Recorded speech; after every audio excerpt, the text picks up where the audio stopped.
Conversations from the Cave is a raw self-help podcast dedicated to discussing men's issues.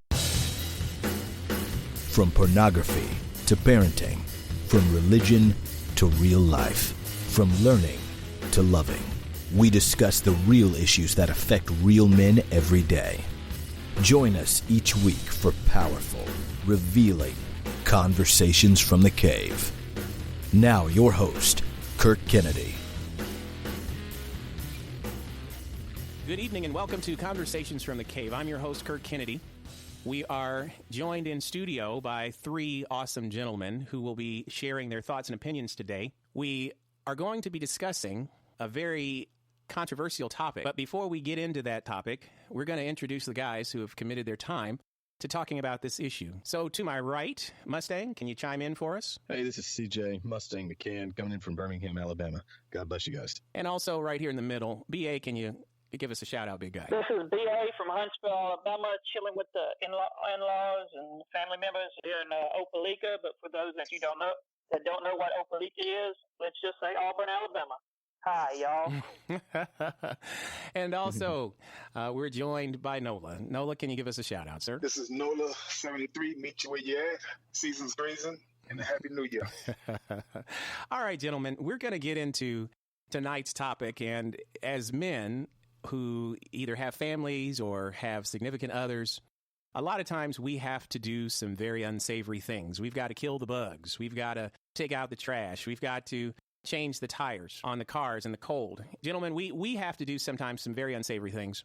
So what happens when we have needs and we are placed always as second fiddle? Our needs are being met last. And I know that there's not a guy on the planet who hasn't had a girlfriend who's been preoccupied with her girlfriends or something else, or a man who's married whose wife isn't preoccupied with the kids or some event or her girlfriends or her mother or some other thing. How do we as men deal with being placed on the end of the priority? Let's start to my right. Mustang, chime in for us.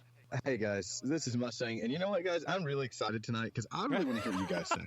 This is one that so far in my marriage hasn't been a really heavy hitter, and if it has, it's not been anything really detrimental to our marriage. Or oh my God, I'm gonna pull my hair out. I really want to hear what you guys have or have gone through, and I'll you know me, I've always got a comment or something.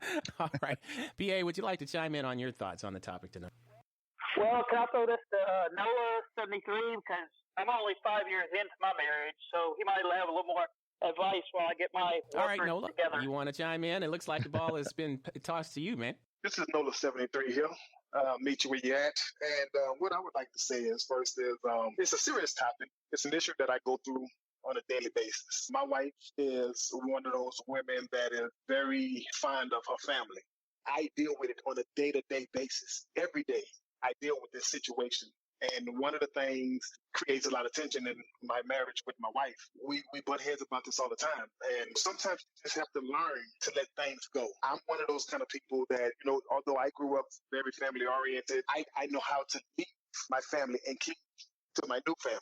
Well, some people have a problem with the leaving and cleaving. They feel like they have left, but they never left. They still cleave and they want to hang on to the new relationship that they have. And so that's where the tension comes in that. With the both of us, we're butting heads all the time because she's to the point where it's just her and her family because that's all it ever was with them. It's just their family. So her relinquishing herself from her family and giving it all to me is something that she's really scared to step out and do. Now, she'll tell me that she is, but I see otherwise. What a lot of people are going to have to experience with dealing with stuff, new relationships or, becoming new husbands and new wives is that you have to really let go. And in letting go, you have to let go and let God guide. Because if you don't let God guide, then you would never truly let go. You would say you let go, but when something goes wrong, you end up running back to your safe haven. And that's what that's what my wife does. As soon as we have a little bit of conflict, she's going to run back to her mama, her brothers, her sisters. And they all stay close in the proximity of our home. Let's sort of encapsulate a couple of Nola's thoughts. The first thought is he talked about the biblical concept of leaving and cleaving. And to explain that a little bit, the idea is that for a marriage to work, the man must leave his father and mother and be drawn and united with his wife, and they shall become a new family. The idea there is that the family unit supersedes all other relationships. So the man-to-woman relationship is seen by God as something quite a bit more special, parent-child relationship, because children grow up and move on and they leave and cleave and get involved in their own relationships. So those are transient relationships where your mate becomes your life partner till death do you part. Leaving and becoming a functional unit is an expectation. And getting to this notion of expectation, we really do have to ask ourselves, is it a realistic expectation? Because we talked in previous discussions about this notion of, do we become depressed when our expectation doesn't meet, or our reality doesn't meet our expectation? What happens there? How do we deal with it when we expect our wives to, or our significant others to be drawn to us more than they are to their brother, to their mother, to their, girlfriend down the street? They're always helping her with her kids, and then you stuck trying to take care of your own, things like that. I mean, those are real issues. And I can definitely say that if you've been married long enough, sooner or later you'll have them, unless you've completely moved away from family, which it sounds like you haven't, Nola. So perhaps it might be a little bit more difficult to do the leaving if she can walk right down the street and be in somebody else, in mama's house. It's a little tougher. But I think that there is definitely, you have to question whether or not a relationship can remain stable and solid if that fundamental rule isn't observed. Do you have a thought on that, Mustang? Yeah, I was going to say, I think we were really blessed in this particular area because I feel like we nipped this one in the bud right when we got married. One thing I had to tell her, because when you first get married, first thing that either one of you almost are inclined to do is essentially gossip about the other one to somebody that you care about, usually in your family. If one party isn't, typically the other party is. That happened, I think, like one time. And after that, it was like, I came to my wife, like, listen, okay, your mom has to love you. Like, not only emotionally, not only when you were born, was that, what was that? I forgot what that thing, oxytocin, I forgot what it's called. But anyway, that chemical balance that creates that love bond. And by law, she needs to love you, but really, she needs to love you, period. She's got to love you. She does not have to love me. She does not require to love me. So if you go and tell her that I was angry with you, or I raised my voice with you, or that I threw something in your direction, not hitting you completely because I have a good arm and a good aim, I knew what I was doing. You know what I mean? But if you know what I mean, I'm saying my point is, I'm just being silly, but my point is, yeah, if she has to love you, she does not have to love me. And the same for me and my parents. My parents do not have to love you. They're not required by any stretch of the imagination to care or love you. So my whole point behind that was, I have a better idea. How about we don't talk to our parents about the negative things? And a matter of fact, we do the opposite. And we tell our parents the positive things only positive things. And we really started that, I'm not going to say from day one, but almost essentially from day one. And I think because we had a mixed relationship, it was easier to do that with, because you really wanted your parents to like the other person. So it was a little easier to kind of do that with, to not go and tell them negative things, because it's almost like they already from the default had a negative thought process about you. So I think it's made it a little easier. So anyway, all that to say, for the guys out there who are getting married or wanting to get married or have a girlfriend, listen, tell her, hey, listen, mom's got to love you. She doesn't have to love me. Anything you tell her negative, that's her thought for me until the next time that we meet. She's going to continue thinking about that particular thought or that rude one thing that I did. No matter how many flowers I sent you, no matter how nice I am to you every time since then, that's going to be pinpointed in her map of me. Yeah, I think you bring up a very good point. First of all, you've started to establish healthy boundaries in your relationship. And I think that's fundamental to success as well. So basically suggesting setting up healthy boundaries, that the new boundary is you and your significant other, male or female, with, depending on who's saying it.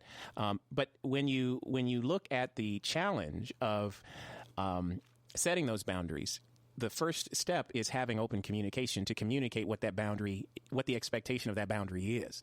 And I think a lot of times we expect people to know that, and they don't. Some people come in because they've seen it, where an overextending mother into a son's life or into a daughter's life has really essentially become the default, where a grandmother is involved in day-to-day activities, whether she's the babysitter or she's the confidant or she's the person you check in with every night. Those are the kinds of things that just really can weaken the fiber of a marriage relationship. I think the second thing that you made very clear was this notion of creating the perception of a good, valuable relationship. Because if you throw stones at your relationship, I mean, other people are going to throw stones. I mean, sooner or later, somebody's going to throw a stone. But, you all have to develop a strong foundation so that those stones don't end up building the wall between you and your spouse. And I think that's what you did. You said, hey, we're going to build this to where we're in the center of it and everyone else is outside of it. Now, let's move forward. We talked about extended family. Hey, Kurt, let's can talk I about chime kids. in and rewind a little bit? I just wanted to state some points on our previous topic before we jump into kids.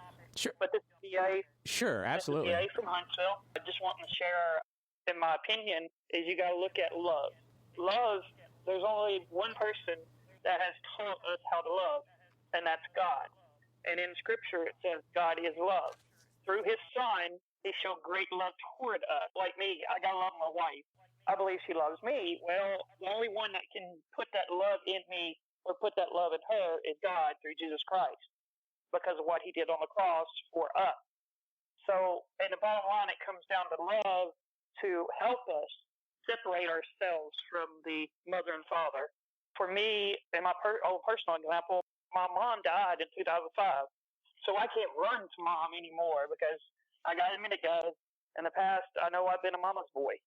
Tender-hearted guy, have emotions, and the only bad part that I've seen with my wife is we took this test to test what kind of person we are, and we're both free spirits. Now, according to the lesson, that free spirits don't go well together, don't get things done together, but, God is just leading us through His love.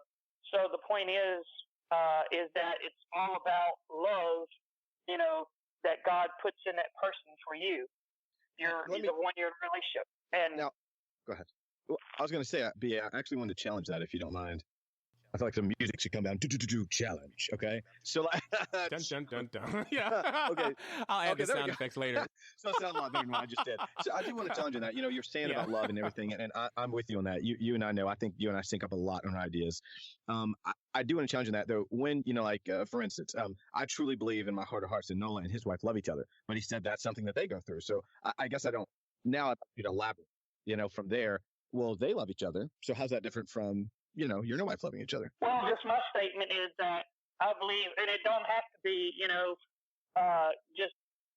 this is my example of everyday life, the only reason I can love people, I can even say I love you guys, is because of what God's done in me, what He's done through His Son, Jesus Christ. Because that's where it all begins. That's where the story of our lives begin. It's His story for our life. Because, it's how we grow and endure and become men and women of strength and power and faith. So trying not to get off topic, I'll go ahead and, go to the kids. They are sometimes a complication, especially when they're young, and mama's got something that we men do not. And that's either the tap on the shoulder when the baby don't go to sleep at 2:30 or 3 in the morning, saying, wake up, even though I might have to be at work at 7. So I get up with the baby and she sleeps. Or, let's just say I'm little Randy coming home from lunch, the baby's still awake. So, I understand the whole part about children, and it's very, very difficult thing to overcome because they're your kids too. They're your flesh and blood. You put your heart and soul into them just like your wife put her heart and soul into them, because I won't get into that other talk, but, it's just, they're yours. They're your responsibility given by God. So, I guess. Yeah, go ahead, Mustang. I think BA had finished. Had you finished your thought, BA? Yeah, okay. Go ahead, Mustang. Chime in for us on what you're saying. Maybe I could have missed it in there, but I guess what I was wondering is, if, like I said, there's some guys out there who are like, okay, I love my wife. Like BA says he loves his wife, like Noah says he loves his wife, but I'm still having the problem. She's still running and telling, mom, or she's still running and telling sister, and they live 3 minutes away. Or she's telling brothers, and brother is a bodybuilder, and he lives 5 minutes away. Whatever the case is, I guess that's what I'm kind of wondering is, well, what do we do from there? You're saying, hey, all we have to do is lean on love. Well, if that's the case, what? Yes. What is the practical application of that? Is what you're saying. There? Yeah.